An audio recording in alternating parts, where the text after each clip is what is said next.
to the Common Briefing Program. This is for now a monthly affair in which we discuss the recent goings-on in geek news and the geek sphere. Things that have to do with, like, fandom, entertainment, interactivity, all that sort of good stuff. We're going to try to suss out what we think are the most important or interesting headlines for geeks around the world. I'm going to angle this way a little bit so that there's just a little less wall in the frame. And I guess I should adjust myself accordingly. I'm Colin. Too. I'm Colin. I tend to host these geeky affairs, and I am joined once again by my good friends who can introduce themselves while I pick at this hangnail. I am Jeff.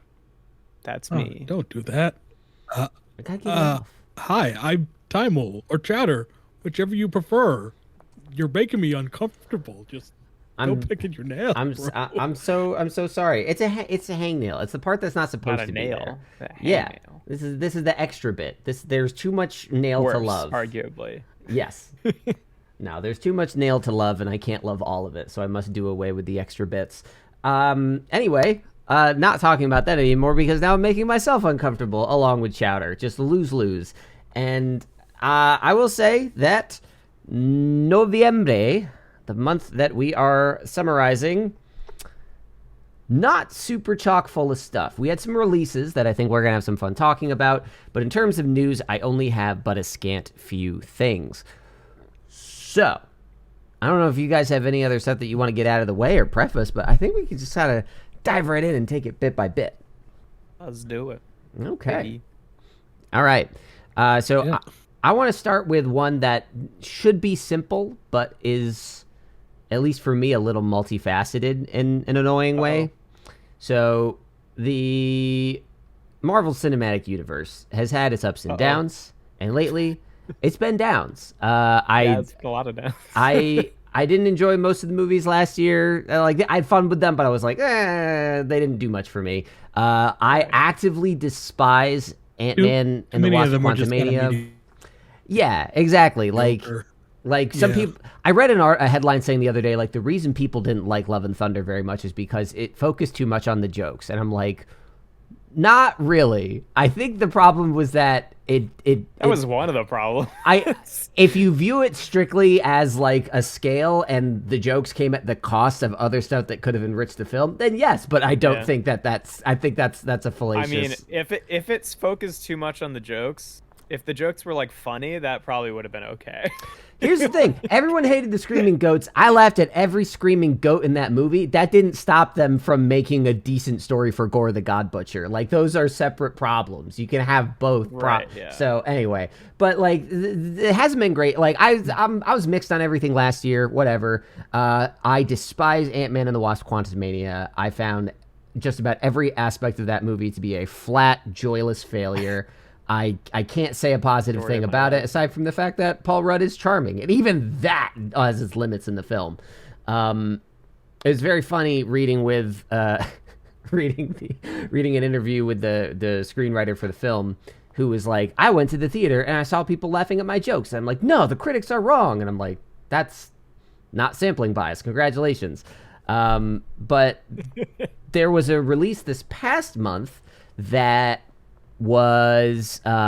has been not quite a lightning rod the way its predecessor was, but The Marvels, the sequel to Captain Marvel, featuring the characters of Monica Rambeau and Kamala Khan, introduced in their respective Disney Plus Disney Plus series, and the reviews on it were meh, and the box office was even more meh. And I believe it is now one of the lowest grossing superhero film of the zeitgeist of the last 15 years.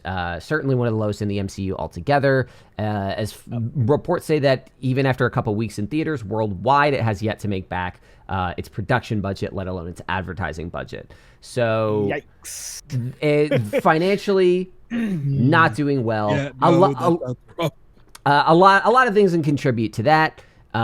Fatigue from the franchise, fatigue from superheroes, bad string of stuff leading up to it, and then fatigue also from Disney, and also the fact that due to the joint writer and actors guild strikes, advertising, they could do no promotion with the actors until like 2 days before the movie dropped because of the SAG-AFTRA strike. So it had terrible lead up, no promotion.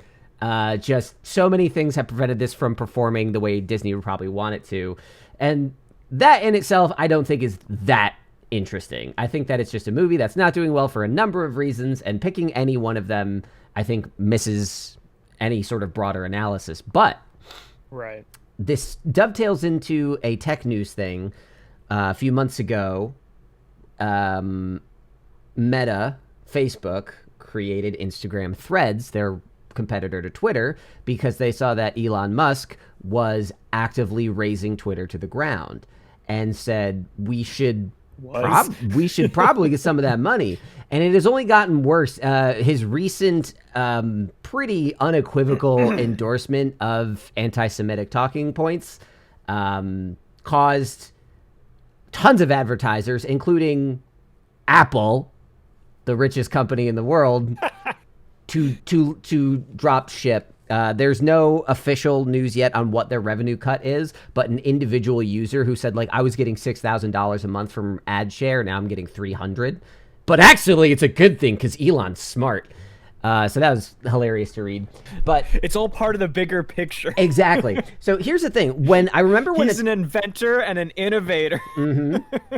I remember when the Eternals came out a couple years ago, the first MCU movie to like really not click with any critics at all. Like it was the first like really divisive thing. And I remember as soon as those critic reviews came out, my feed was flooded with obviously bots saying, "This is the most beautiful film in the franchise." Just post after post sucking the Eternals dick. And I was just like, this is obvious and annoying. So the reason I'm bringing all this up is I started seeing similar posts for the Marvels on Threads now that the anti-Semitic tech lord has driven everybody to this platform. But Threads still has verification, which is very nice, because then I was able to tell some of these posts were coming from reputable accounts. And I was like, is the Marvels like secretly good? Is something going on here? So I went to see it. I went to see the Marvels on a Monday afternoon in Screen X. Is it secretly good? It technically. So in Screen X, it's this movie theater where the screen wraps around you. I stumbled into this format with Dungeons and Dragons. I went to see the movie, and then the walls lit up, and I was like, what the fuck is happening? So I decided to see the Marvels in this format this time. But because it was a strange format on a Monday afternoon, there was nobody else in the theater.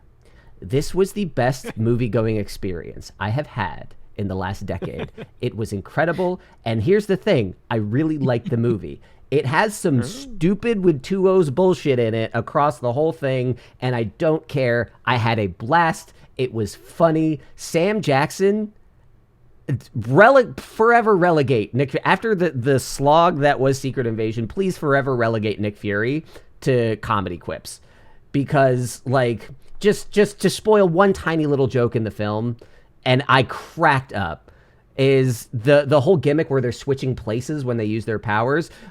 Miss Marvel, the teenage kid, the child, is falling from the sky, and Sam Jackson's like, oh, we gotta catch her! And then she slams into the ground, but had switched to Captain Marvel beforehand, and he looks over the rail, he's like, no, it's Carol, we're fine, and then he walks away. And just like... He has so many moments like that in the movie that really cracked me up. I thought it was an absolute delight. But there is still this ongoing storm on Threads now as the commentary of Captain Marvel continues, which is, what are your top 5 favorite MCU things? Which spotlight show are you looking forward to the most? Like, I don't know if this is just a bad Threads algorithm or if Disney is really pumping the gas on these bots, but the Marvels is in such a weird, fluid spot that I cannot tell if the discourse is being run by bots or I am just being fed the most inane viewpoints on this franchise that is not really that serious to a consumer. So I've had a really weird experience surrounding the Marvels, but I really like the movie. I really like seeing it with no one else in the theater. And I'm very annoyed at the social media presence it is bringing about. So if you guys haven't seen it, I mean, maybe wait for it to be on Disney Plus. I don't know, but it's fun. I had a really good time with it. It's my favorite MCU movie in years. Like since I've kind of jumped off the MCU train pretty much I'm just like, I'm not gonna see it unless a lot of people tell me it's really good. Mhm. And I've heard conflicting views about the Marvels. Like I've seen a lot of opinions that Yeah. give some pretty compelling Yeah. arguments for why I probably wouldn't like it. Yeah, But that's fair. Yeah, I've seen like conflicting opinions, and for me, it's just they've done nothing to really like Mm-hmm. get me interested in it. Like, I don't know who the villain is. I don't know why they're doing what they're doing. I Mhm. just know about the body swapping thing, and that's not enough to get my ass off the seats. Nope. Off Which my is, seat. I you know? think this is gonna have So, it's just like, I think this is gonna have Disney Plus legs, because people are gonna say like, oh yeah, I'll check it out. I'm subscribed to Disney before whatever their next price hike kicks in. But yeah, it does some really like dumb stuff. It's not totally a turn your brain off movie, but every time that something came up, I was like, but wait a second. I was just like, just take a deep breath. You know, there are more cats in the movie. Just chill, get to the cats. And then I was rewarded for my patience. The cat scenes are just absolutely incredible. But that's the Marvel stuff. Movie's doing badly. I thought it was good. Social media is a disaster around it. Thanks, Elon Musk. So the other, one other story I wanted to talk about was Ubisoft is up to their bullshit again, but maybe they're not, but they are. oh boy. So there was a report recently. A user was playing Assassin's Creed Odyssey. For context, this game is my favorite Assassin's Creed game. It came out in 2018. It's a 5-year-old game at this point. A new Assassin's Creed game just came out last month called Mirage. And this person was playing Odyssey. And they paused their game. And instead of a pause screen, what they alleged came up was an advertisement for Assassin's Creed Mirage, now 20% off because of Black Friday. And here's the thing, Ubisoft has like little storefronts in their games for, you know, microtransactions and other things. Sure, what they are claiming, and Chowder's face as I'm saying this just says everything you need to know about what I'm just listen to me, but look at Chowder and you will have all the emotions you need for this. Ubisoft is claiming that this was part of their storefront page. This ad was supposed to come up on the storefront in the game, and a bug caused it to come up in the pause menu. There are a lot of reasons why that is a specious argument for why this may have happened. what kind of bug? Here's, if you're trying Very to sus. yeah, so a lot of the headlines just Bug said redesigned to make it do that thing exactly. So specifically. the idea of real ad space in video games has been around for a while, and it's just a sort of Damocles hanging over the gaming community. Like, when are they gonna? When is it gonna break? When is it gonna fall on me and split my skull open? And Yeah. Ubisoft seems like one of the companies to do it. They have had their share of scandals. They have had their share of monetization blowback. They are not quite at the lows that Unity hit this year or EA hit a decade ago, but they have a reputation for aggressive monetization. I think it was Odyssey where they pioneered something that was just like, yeah, if you pay an extra $10, you'll level up faster in this single player game. That's it. And so I don't think anybody is buying this, because it's one thing for it's one thing for a bug to cause something unusual to happen, but this looks so deliberate. I just can't. I can't buy it. I cannot buy it. Even if you try to argue for me, and like if they can show me what led to the bug, I have a rudimentary enough understanding of code that I could probably verify it. I don't know, but like the thing is, bugs and computers, and like when you come to the argument over AI and everything and all this stuff, computers are not at a point where they can like create stuff. All they can do is do stuff with what is already there. A pop-up has to be built by somebody. Somebody made it. It was intentional. You could probably convince me that it just came up in the wrong spot, but it seems a world away to me. Because if I recall Odyssey, the store is not bug accessible. Caused our game to be doubled in price. So that's been Sorry, an guy.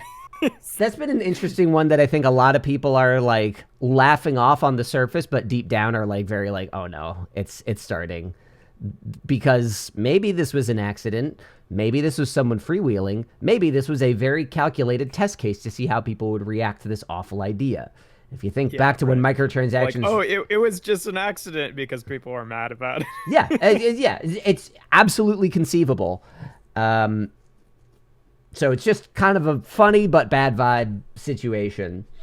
Last thing I wanted to touch on is something that I just noted came out today, which is Weta Digital. This is not Weta FX. Oh, yeah. This is not the studio that like Peter Jackson founded. It is related to that, and Unity apparently bought this Weta Digital studio a couple years ago for like over $1 billion, and it perhaps related to their pricing kerfuffle and revenue issues earlier this year. That was a bug too. That they accidentally, a pop-up came up and 265 people are about to lose their jobs. So despite the Biden administration and economists all over the place trying to convince us that the economy is great, yet another company is laying people off because they think the economy is not great. So it's just a really cool time to be a person.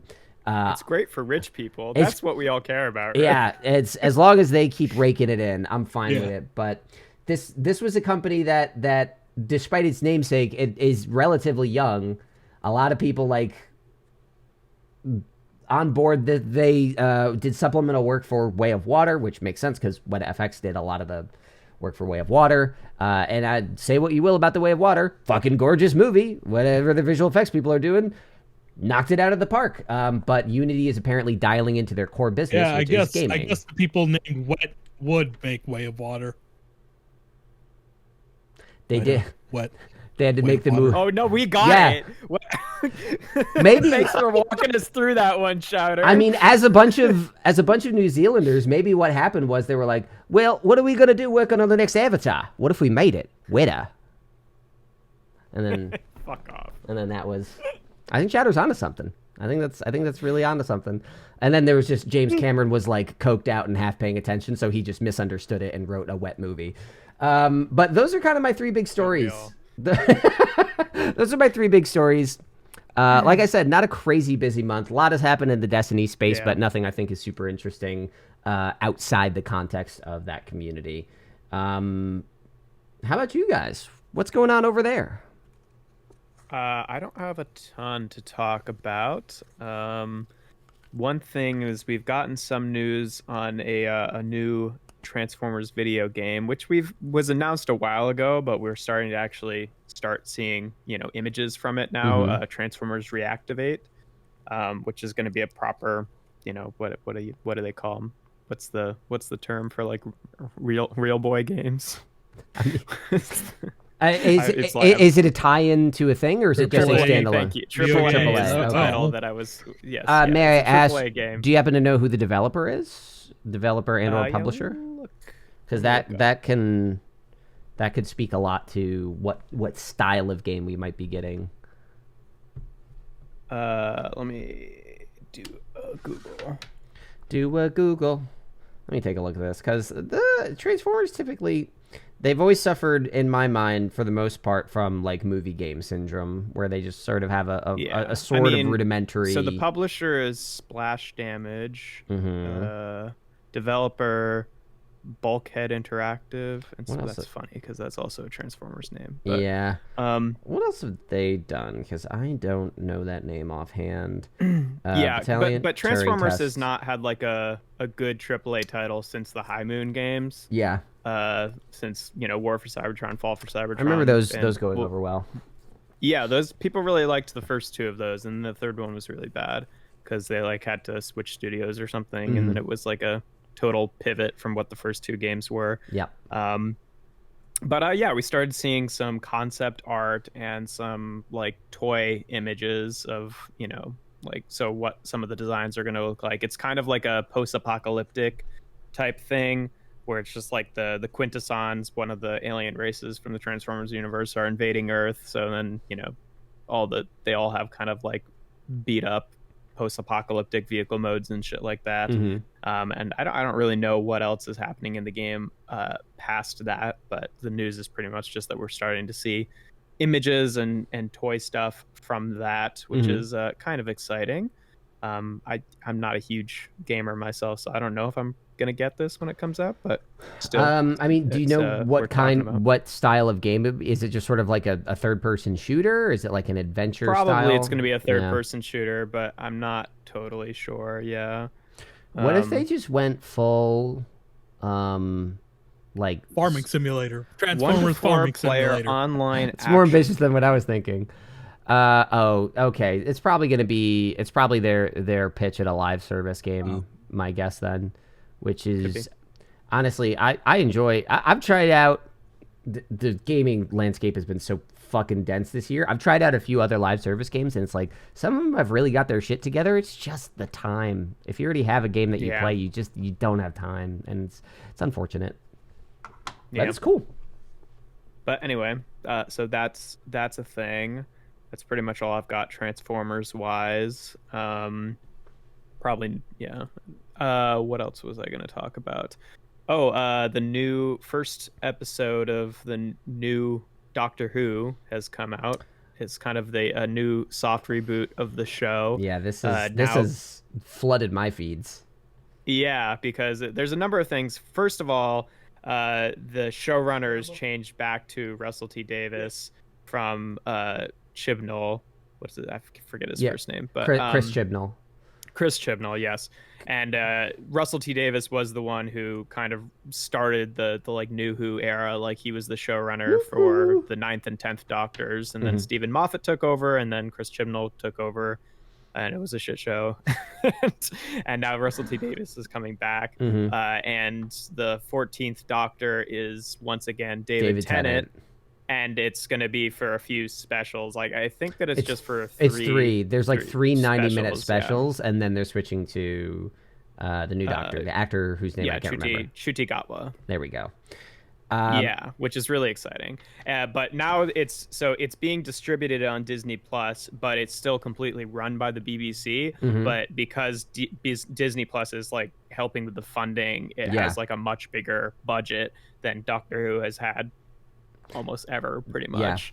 The first special, the Star Beast, came out last Friday, and it was really fun. There was it wasn't perfect, but it was the chemistry between Catherine Tate and David Tennant was still really great to see. The effects were fun. They did a few fucky things with the sonic screwdriver being even more broken than it has been before. It's the sonic screwdriver is a whatever plot device they need it to be. Yeah, no, it is, but this was like taking it to a new level like already. And I'm like, are you gonna keep up with that? Yeah. It can create shields now? That's rough. But would have been useful ages ago, I suppose. Yeah. Well, I don't have an issue with it getting new powers over time necessarily, as long as it doesn't lose those powers over time. Because it's like, if it's a thing he's constantly working on and like improving, that's one thing. But regardless of that, another big part of the story is that like throughout the episode, I was watching it, and like part of my reaction was just like, oop. That's gonna make people angry because there's like a lot of like wokeism stuff, which mostly I think is great, right? Like Donna has a trans daughter, and she's played by the same actress who played a trans character in Heartstopper, the British teen drama comedy, which is a really good show. Let me see. And she's really good. I gotta pull up this quote. But there's a lot of like things in it where it's just like it's gonna piss off the transphobes, which is a good thing generally. But there's like a couple moments in it which I thought were a little bit too on the nose. Like I don't know if you remember anything about like, I don't know how far you watched into Doctor Who, Colin. I stopped. I made it a season or two into Capaldi's run. Okay, but do you remember the whole thing with Donna, how like when she's starting to like, she takes the Time Lord energy into herself and she's starting to like lose her mind from it, and she's like spouting out a bunch of like random words. That was like, after the left turn thing and like her like little last thing before Rose showed back up. Or was that the same episode where Rose showed back up? Yeah, Rose came back for that episode. Okay. Yeah. Yes, I do remember that. And so she's like spouting out a bunch of like techno babble words, and then it's showing that like it's becoming too much for her, and then she gets stuck on the word binary, so she's going binary, binary, binary, binary, and it's showing like, oh, Donna's glitching out, you've got to wipe her brain or whatever. Yeah. So they brought that back for like when she was starting to like. So the way that they ended up fixing this problem for her being allowed to get her memories back was that when she had her daughter, that the meta crisis stuff kind of transitioned into her as well. So it's kind of split between the two of them and is diluted. Mm-hmm. So, but the way that they illustrated this was like, they thought Donna died, but then Donna woke back up, and then they're talking about how the energy was being split, and then she goes binary, binary, binary, and then it cuts to her daughter going non-binary. That's funny. It was just like, that is very funny. It made me laugh for like 5 minutes, but I was like, that's a bit much, guys. Well, here's the thing. I did see a quote recirculate regarding this from Russell T. Davies, which was back when Loki first came out, and season 2 of Loki ended, and it was fun. It's got problems, but I thought it was really thematically one of the strongest things they'd put out in a while. But in season 1, Loki has some blue and pink lights on his face and admits that he has hooked up with some princes, and everyone was like, "Oh my God, Disney did it gay!" And some other people were just like, "That seems like the bare minimum, but okay, we'll take whatever we can get."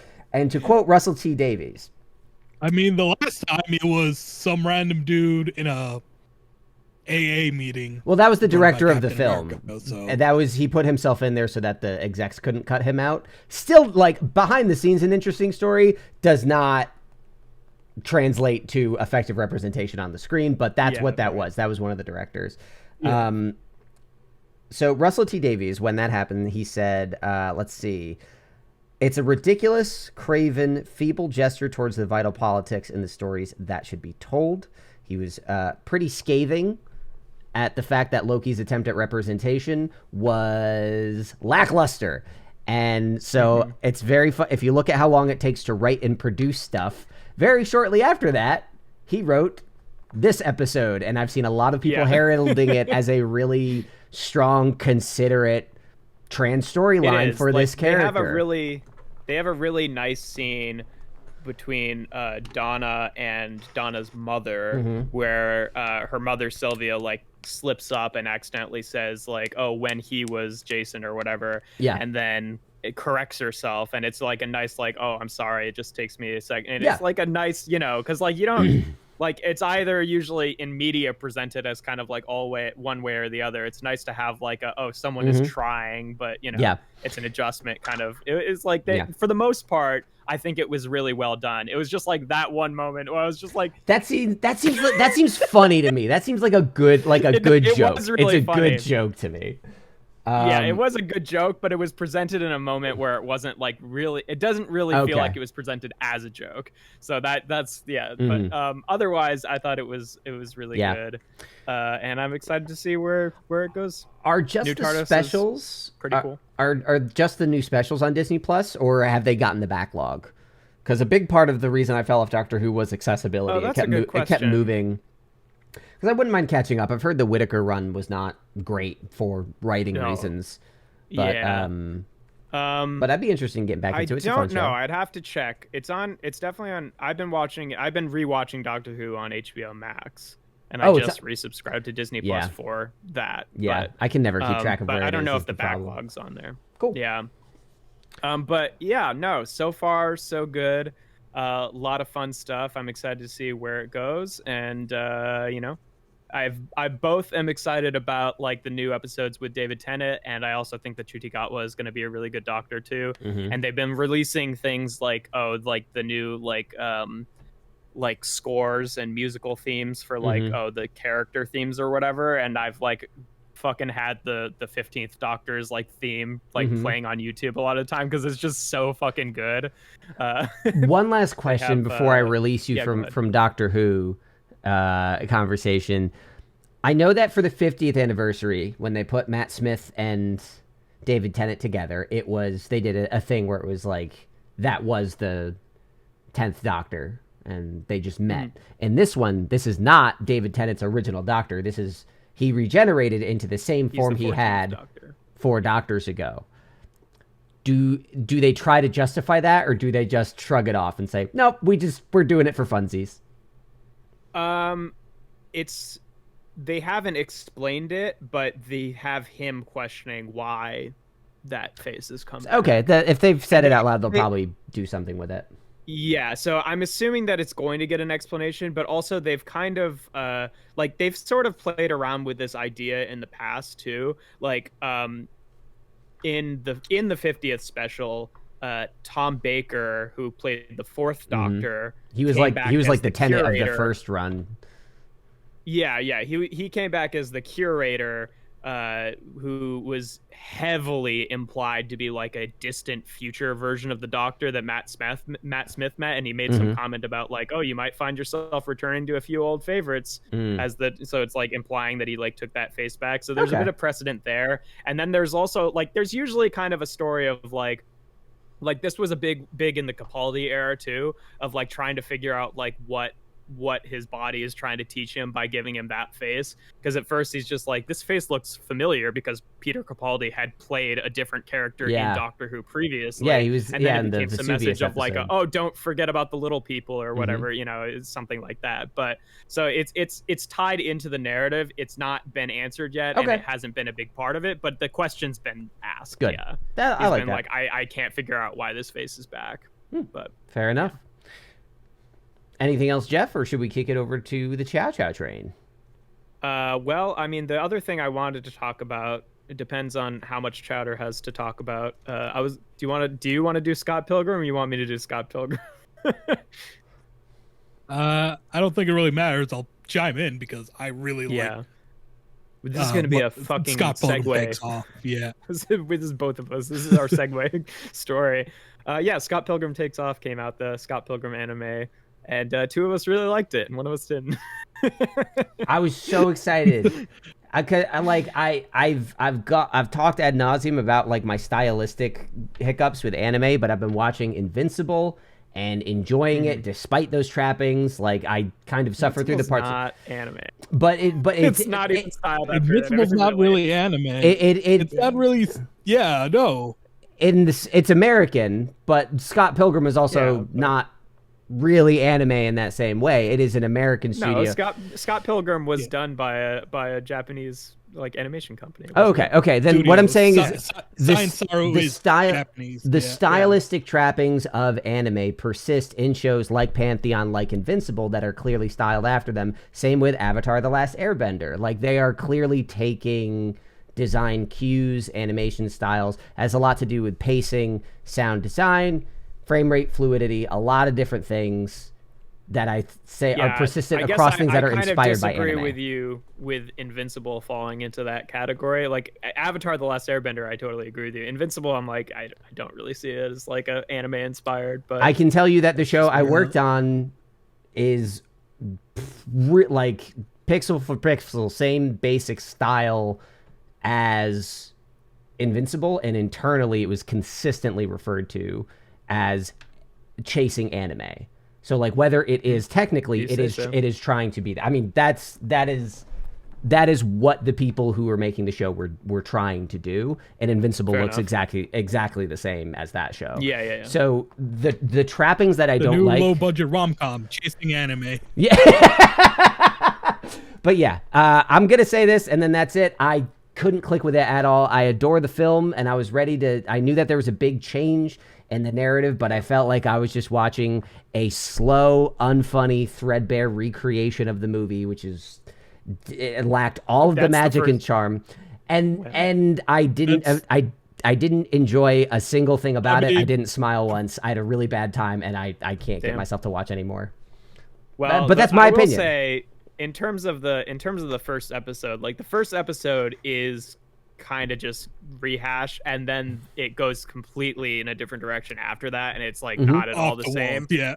But I can't necessarily say for sure that you didn't wait past that, because I adored the first episode, and I like just seeing it all over again anyway. But it completely takes a like not even remotely the same direction as the original movie. And that's right after that's the what first I want to episode. experience it. But it's for me it'd be like, hey, here's a new Scott Pilgrim. Watch it with a cheese grater sliding down your face, and I'm like, I would no thanks. And that's me. That's a me problem. Know. These are things I know I don't like, but it killed it for me, and I'm so sad. Yeah. No. Personally, I love the animation is my favorite part about it. Like, there's at least like a kick-ass the animation fucking, like fight I sequence in every gorgeous. episode. I'm done. I don't want to say any more about it. Bring it down. Hit me with what you like. It's one of those. Yeah, it's one of those animes that are shows that like is worth watching multiple times because like there's so many little details you'll miss. Yeah. Much like the movie, really. And it's and well, let's just get to the spoiler part of like what happens at the end of episode 1. Scott Pilgrim, quote unquote, dies. Yeah. After the first Evil X, which is not what happens in the comics or the movie. And it's like and basically the rest of the movie is Ramona investigating. Like, excuse me? What the heck just happened? And it's really good, and interestingly it's makes this not a retelling of the original story, but rather a strange kind of like remake / sequel, because it does expect you to have either seen the movie or read the comic.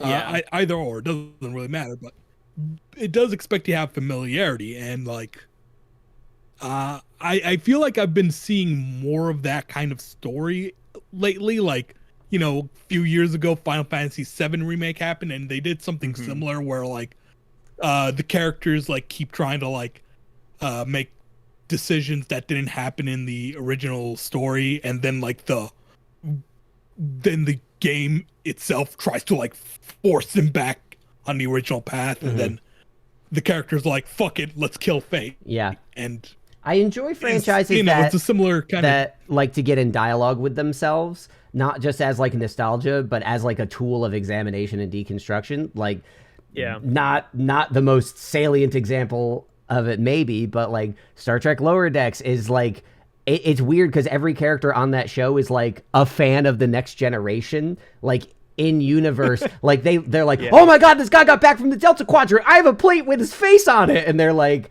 they are as the fans are to the show, and they do smart things with that. So I mean, knowing that it focuses around Ramona going forward, it makes me wish I enjoyed the style of it more, because I would love to see that story. That's a really fun angle to take.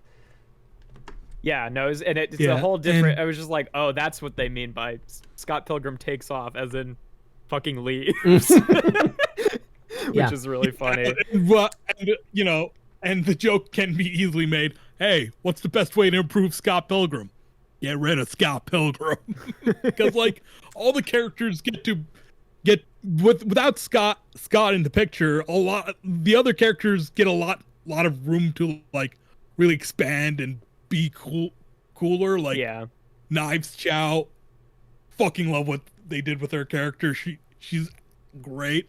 Matthew Patel, originally just a jobber who immediately gets killed off, now is just a very funny character.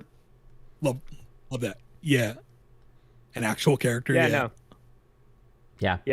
I really liked it. Yeah, I've been seeing nothing but praise for it, which also, makes me sad that I'm in the minority, because I would love to get in on it. I'm really glad people are liking it. Hopefully, you're hearing it here from Colin Ketchen. The Marvels, good. Scott Pilgrim takes off, bad. Yes, that I would rather watch the Marvels again than watch that episode of Scott Pilgrim again. But that's me. I think Scott Pilgrim is probably something more people should watch. I think that would be a better thing for people to spend their time on, a better way to engage with these companies. But I had fun watching the Marvels, and there's something about the pacing of anime and anime-styled shows in particular, because Edgar Wright obviously produced the show, but he directed the movie, and Edgar Wright has such a clear sense of timing and pacing and efficient storytelling, and all that stuff where the movie was like sucking me down sucking me across the entire freaking storyline, because it was just like cut, information. Like, it was so meted out. And in here, I was like, long stretches of holding on a still frame, and then a lot of shit all in like 1 second. And I couldn't. The rhythm that really got me through the movie was totally lacking. And it just made me want to watch the movie again. And I probably will, because I adore that film. And honestly, you may have convinced me to get back in just by telling me that Ramona Flowers is the lead, because I remember thinking, like, Michael Cera's performance feels pretty flat. Mary Elizabeth Winstead's voice performance is fantastic, and like I could just listen to that as a podcast. So if the show's about her, that might be the peanut butter for the pill. It's hard to. It's not like 100%, and like it becomes more about Scott again later, but it's hard to really go into it without spoiling it. Yeah, I get you. Yeah. No, but I really am glad to see people liking it, if only because I might be able to convince more people to watch the movie for my own selfish reasons. But that's great. But yeah, no, really fun. Oh, also, I fucking love that the goddamn theme song starts with the goddamn Neon Cat theme. Like, okay, that wasn't just me. Good. Yeah. I was like, this sounds like Neon Cat, but I'm wondering if that was purposeful. So, okay. True fucking meme culture. It does take a almost unsettling feeling of where it's like, oh, we're past 80s nostalgia and 90s nostalgia. Now people are nostalgic for the early 2000s, which is oh no, time is moving forward. I'm old. Like, I've seen comments where it's like, man, this makes me nostalgic for the good old days of the early 2000s. I was like, no, I've got enough. Have you heard of this ancient thing called Neon Cat? Yeah. Given that my partner is several years older than me, she often gets hit with this stuff. I feel desensitized to it because I'm like, as a kid, I was like, my parents would say, oh my God, I can't believe the movie's this old. And I'm like, oh, that's going to happen to me. So now whenever I have that moment, I'm like, oh, it's fine. But then whenever I make an old media comment about something from the 90s, she gets so mad at me. She gets so like, that's not old. That just came out. I'm like, no, honey, no, it didn't. Neon Cat's good times, though. How old is Neon Cat? Because it was YouTube, right? So it had to be after 2005. That's the weird thing is YouTube feels like it dominated. I think it was 2012. YouTube dominated so much of the aughts culture, but it didn't come out until 2005. So 2011. Neon Cat is a YouTube video uploaded in April 2011. Yeah. I guess that's a throw. Okay, I wasn't too far off. It's 12 years old. That's wow. It has burned a hole in my neurons that I can click into it like that. That's old enough for someone who was a kid back then to be a grown-ass adult and being like, man, remember Neon Cat? Yeah. Those were the times. I guess the closest is going to be Doge. I didn't have any insecurity about it, and I wasn't shocked, but like the last moment I had like this is I was meeting up with some of the other editors for the YouTuber I work with, and we were talking about Halo games, and I was like, Halo Reach, man, that you could see my last 2 years of high school where that hit my report card. What did you think about the games before Halo Reach? He's like, I was 3 when Halo Reach came out, and I'm like, cool. Dead end of this conversation. I was just like, all right, shit happens. Or he's 3 when Halo 3 came out or something. He was like, I couldn't play Halo 3. Yeah. But yeah, that's fun. Wild. But yeah, that's all I had. Cool. So, if you've got more stuff to talk about, I was playing Halo 3 in the womb. Anyways.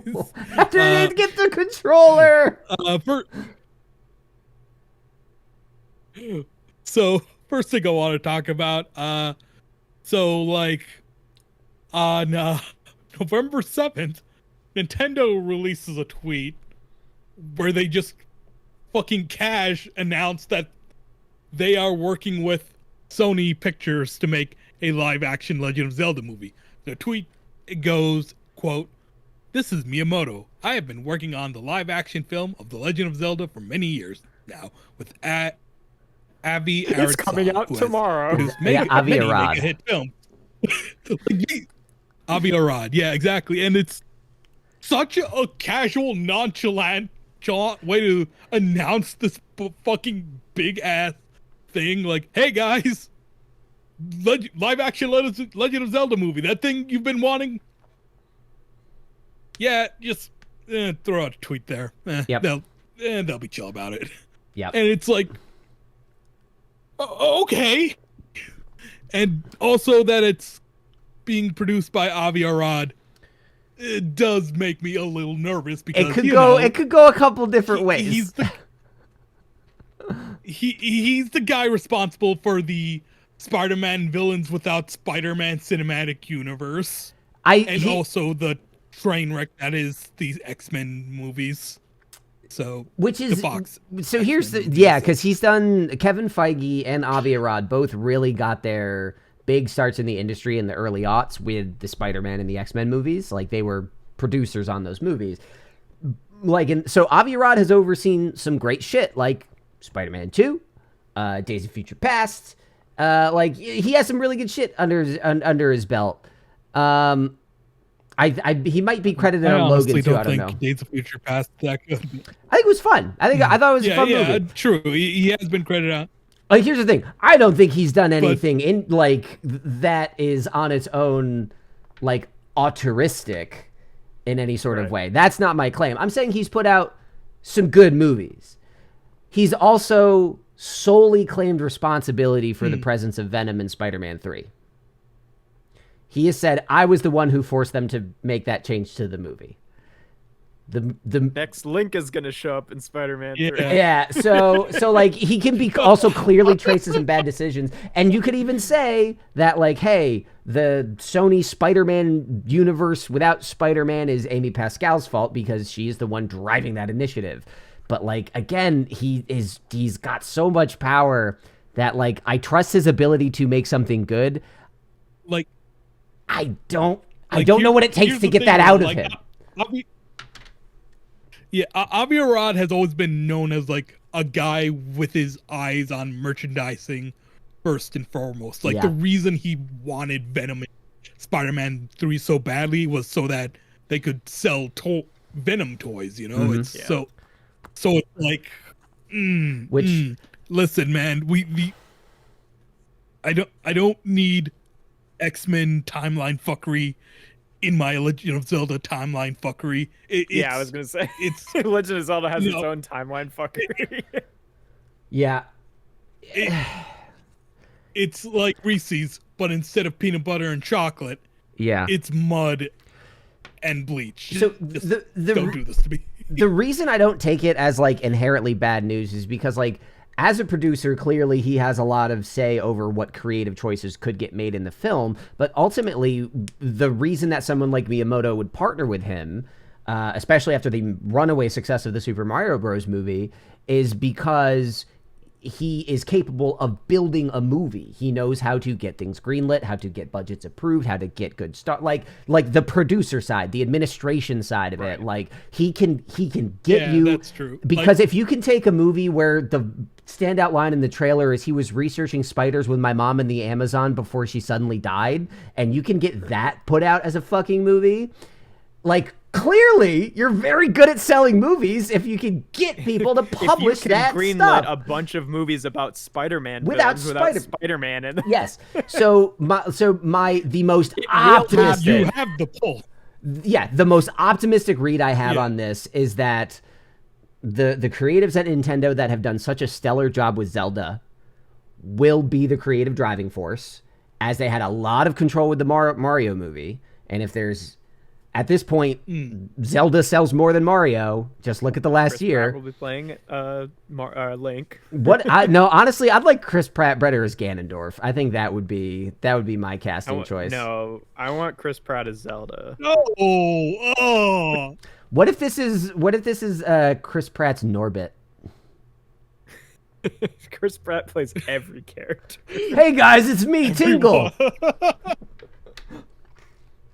Wahoo! But like that's my sincere hope, is that Avi Arad is like executing. It's me, Chris Pratt. I'm playing the horse.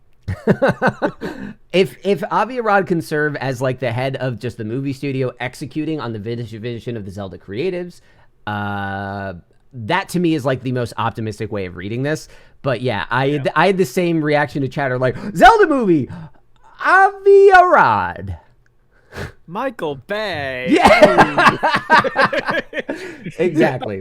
So Like I'm not saying it's I'm not saying it's guaranteed to be bad. In fact, the chances are it could be very good. It's just one you it's good to just come in with low expectations so that you ain't hurt. Mhm. And two, where the Mario movie at least was like, hey, Miyamoto's been working with this the whole way through. The Zelda movie, even if that were the case, Miyamoto, despite being its creator, is not really the most important visionary behind Legend yeah, of Zelda. because I think he was. I just Eiji Aonuma. Yeah, because I just Eiji beaten Aonuma's Super kind Mario of the Wonder, and I saw Miyamoto as like a pretty high up game director producer on that game, and I know Zelda that was not the case with Tears of the Kingdom. yeah, like the Legend of Zelda. It has multiple people who have defined its feel and atmosphere and vibes and stuff. And so Miyamoto isn't like the sole Mm-hmm. Bible Yeah. taker of the whole thing. It's if anyone could be like that, it's kind of like Eiji Aonuma, and I don't know how much he's involved with the process because game developers often just prefer to just stick to being game developers, which makes sense. Mm-hmm. But yeah, I mean, it's exciting news either way. I totally forgot about that. Either way, Smash Bros. Cinematic Universe. What if that? Jeff, don't tease me, man. The idea of Smash Bros. Being an Avengers style crossover continuing movie. Theme of yeah, I'd watch that. Omori is actually getting a manga adaptation. For people not in the know, Omori is this indie RPG game about that's one part psychological horror, one part whimsical dream thing, one part absolutely soul crushing, depressing story, and it's it's really fucking good the way it manages to tell its story and when you come to a lot of story reveals, it fucking crushes you, man. And I'm interested to see how this manga adaptation would actually go because a lot of what made Omori work was it being a game and this sense of discovery along with the characters. So there's that. I didn't play much of it because when it came on Game Pass, I was at the height of my eye issues, and the screen is very white, and so it was burning my eyes. I'm I've gotten that under control now, so I should go back and actually play it.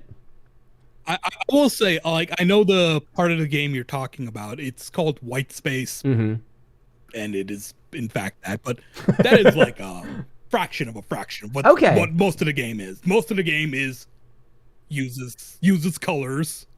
That's nice. And uses fairly easy on the eye colors. So, you're not going to continue with it. And I probably will. White Space won't be what. Yeah. I would really recommend it.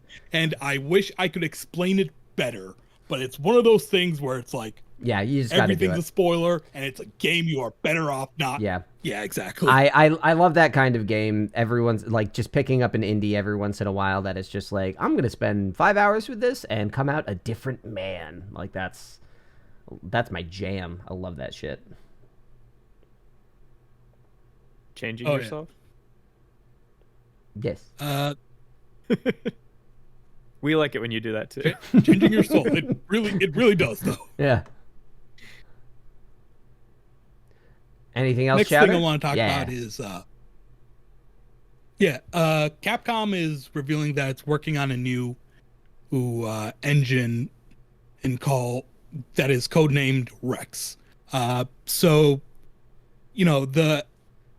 this is pretty big news because what they've been using for a while now is called the RE engine, the Resident Evil engine, basically, and it's like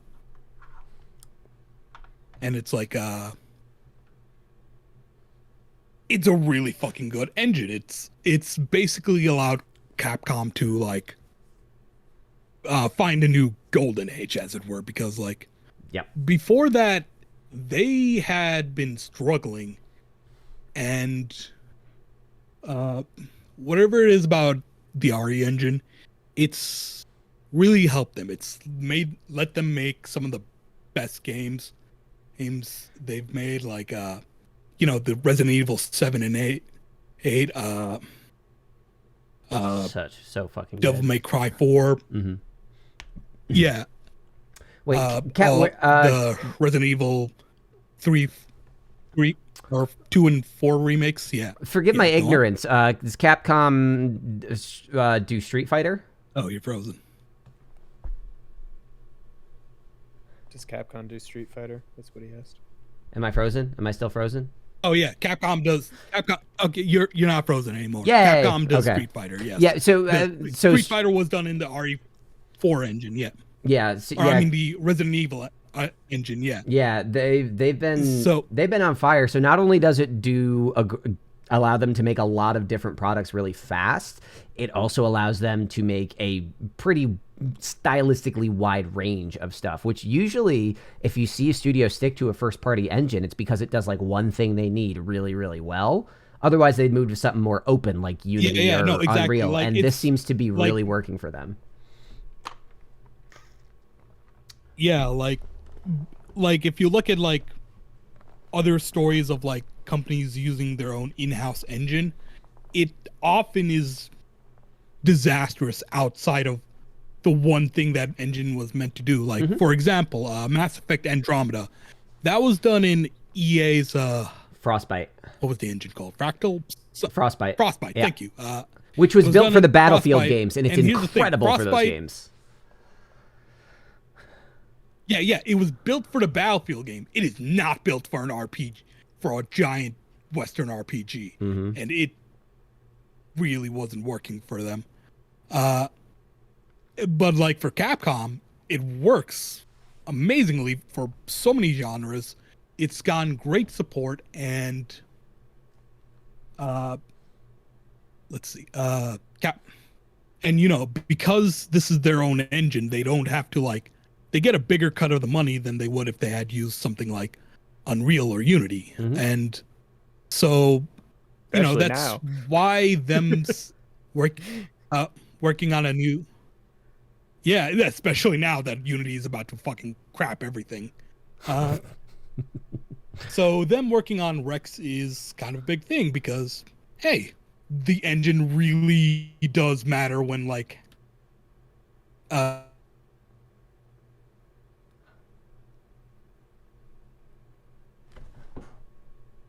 time.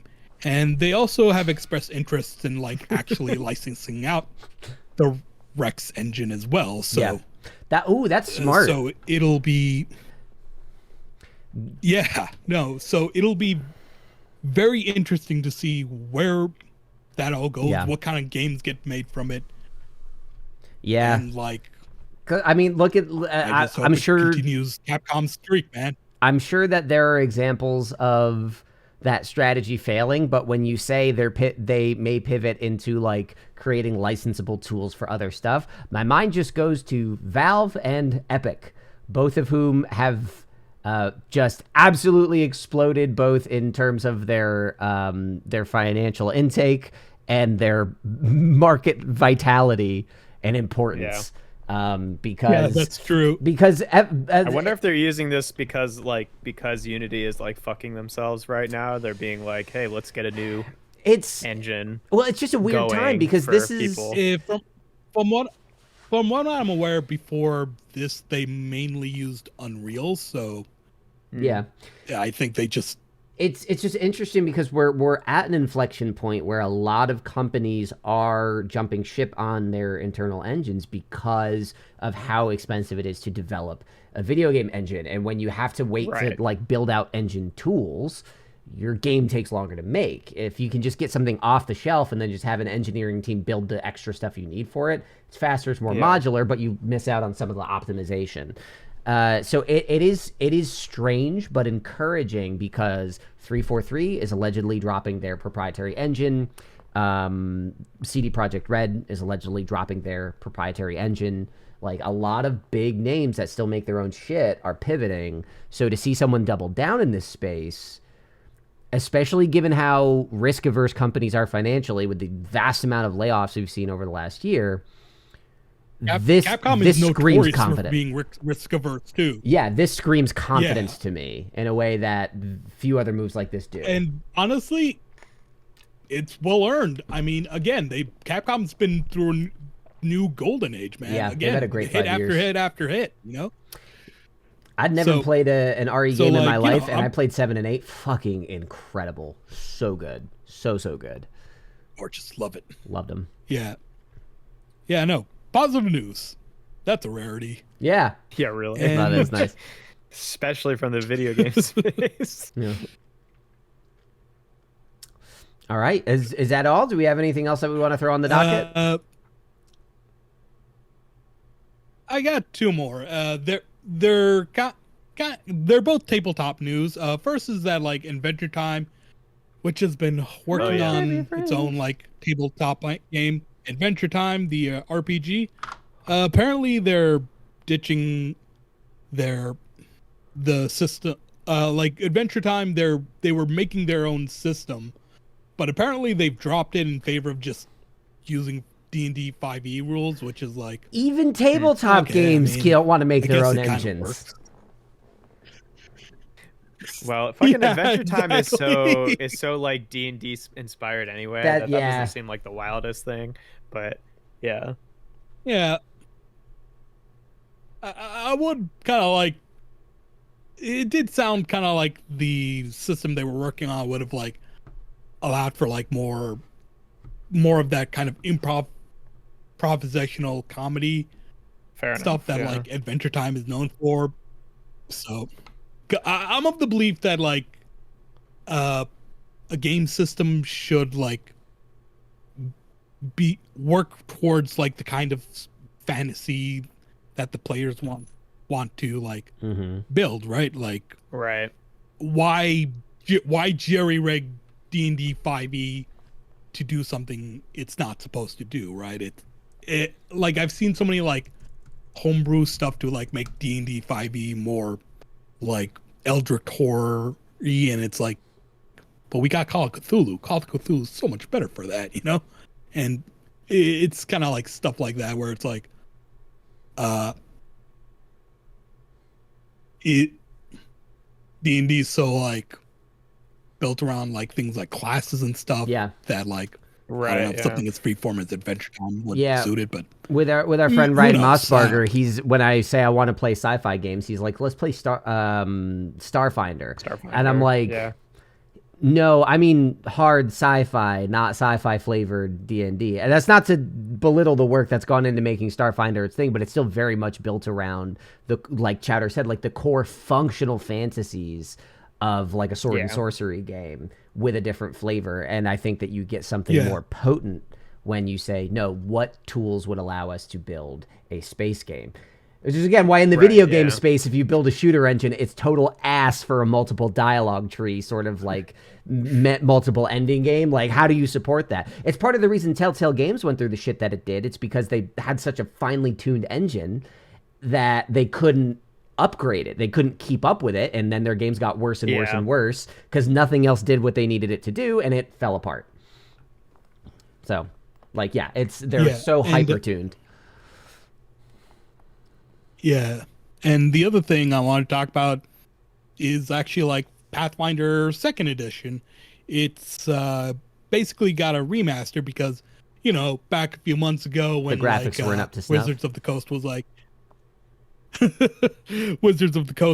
hey, we're gonna fuck with the licensing stuff involving Dungeons and Dragon, right? And God, what a time this is Pathfinder being like, that was a bug too. Yeah, and Pathfinder was that was a bug. That was only supposed to be in the storefront, not in your pause menu. In Pathfinder, they're like, oh, yeah, maybe we should change those remnants from D&D so that Yeah. we are legally not gonna get fucked. Yeah. So Yeah. some of the changes are simply just name changes, like say flat-footed being changed to off guard. Others are like little rule changes. So like it is interesting to see like what used to just be, hey, remember D&D 3.5? Now you have D&D 3.5 at home, being a little more different, you know? Yeah, So, word. Pathfinder, the mega blocks of it's Dungeons like, and I Dragons. like variety. I want more. Yeah. Which is not a fair characterization But- because everyone I know that plays Pathfinder is like, oh yeah, that's what I play when I really want to play D&D, and I'm like, fair enough. Yeah, exactly.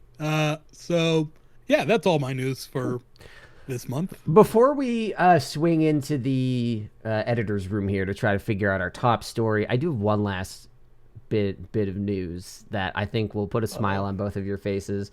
This has been pretty widely reported, but it's just so fucking funny. It just popped in my head, and I was like, I have to bring this up. So a little while ago, a little game called Starfield came out. Speaking of games with first-party proprietary engines that have some limitations, Starfield, generally positive reviews from critics.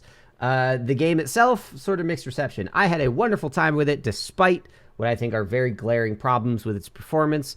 But basically, I mean, there are 1,000 planets you can go to. Many of them are procedurally generated, which means they're going to be very samey.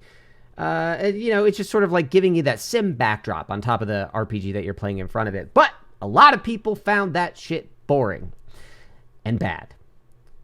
And Bethesda has sought to address these concerns, not by updating the game, but by telling Steam reviewers why they're wrong to dislike the game. It's so fucking... Oops. So Whoopsie. yeah. So someone complaining about the boring Whoopsie. sameness. I just want to read this one to you. This one, because it's just it summarizes everything. This is there was a comment saying that all the planets are boring and empty and terrible, and Bethesda responded like so. Greetings. Thank you for taking the time to leave a review for Starfield. We are sorry that you do not like landing on different planets and are finding many of them empty. Some of Starfield's planets are meant to be empty by design, but that's not boring. When the astronauts went to the moon, there was nothing there. They certainly weren't bored.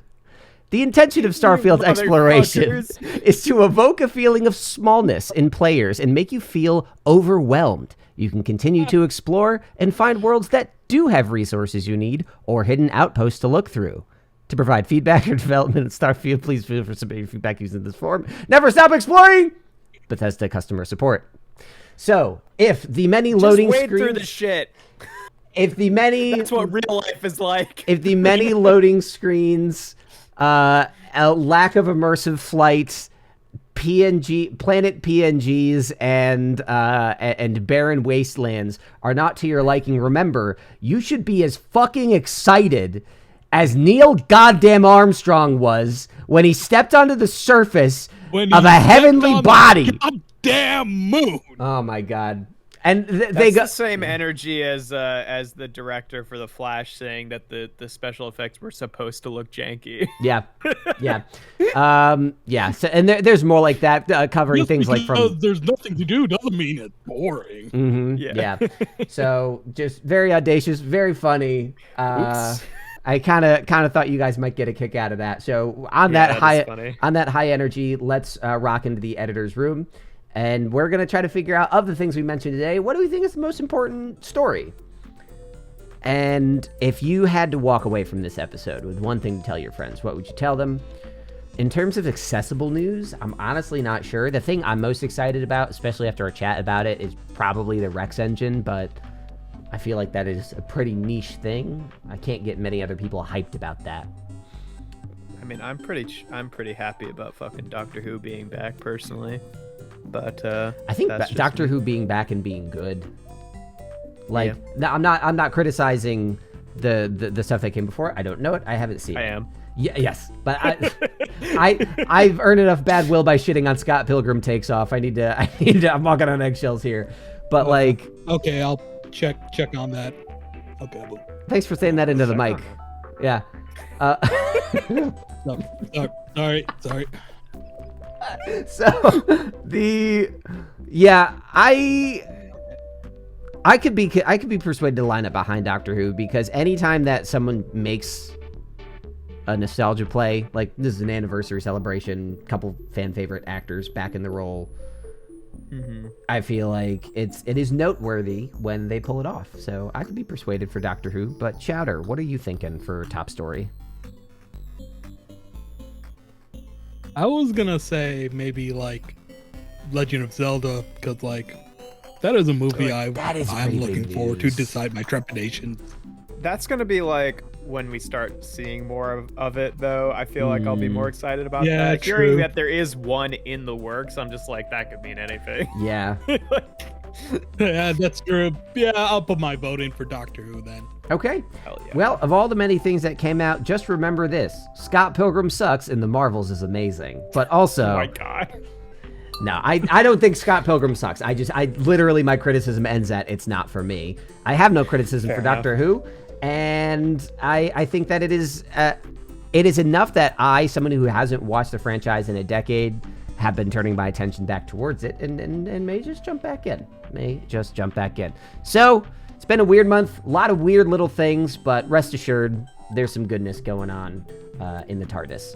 And with that, I think that's going to wrap it up. So we are going to be back next month to recap news for December of 2023, and that is likely going to be our last episode for a little while. I'm working on some other projects that may necessitate the return of this style of conversation. But until then, we are just quite busy, and we'll find other ways to get our geek jollies, I suppose. And we'll just take a nice little break, you know? Yep. We want to come back to it later, yeah. A nice little break. But for now, we just wanted to, we do want to finish out the year and sort of set the stage for whatever we might do after that. But as increasingly busy adults, you know, it is what it is. We are increasingly busy adults. But I do hope that we find some way to keep this going, because this is always a fun way for me to get your guys' perspectives on things, to get news and information that I would otherwise miss. I tend to have my finger on the pulse of a lot of things, but I'm missing some spaces, and you guys, you fill that in. But with that, thanks, Apple. You put hearts on my screen. What the fuck? Yeah. What? Yeah, look at this. Whee! I think it's something with this. Is that just an Apple thing, or can I do that? It's Apple. Look at wee. Mine's not doing that. Yeah. Okay. The occlusion on it, even with the blur disc. Oh, but the blur's going on after. But look at the occlusion on the confetti around me. Like, some of it's going behind me in my chair. This Yeah, that's wild. is pretty snazzy. Oh yeah. No, Mine that doesn't video do that. compression is. Yeah. So with that, we'll be back next month for the last time for a little while here. I've been Colin Ketchen. You can check out my stuff. I haven't done as much on Ask Across channel lately, but I'm currently working on a big project I put together. And it's taken me a lot of work, and I'm hoping it doesn't bomb. I've been Jeff. You can find me on YouTube for toy reviews. That's Alchemist Prime Reviews.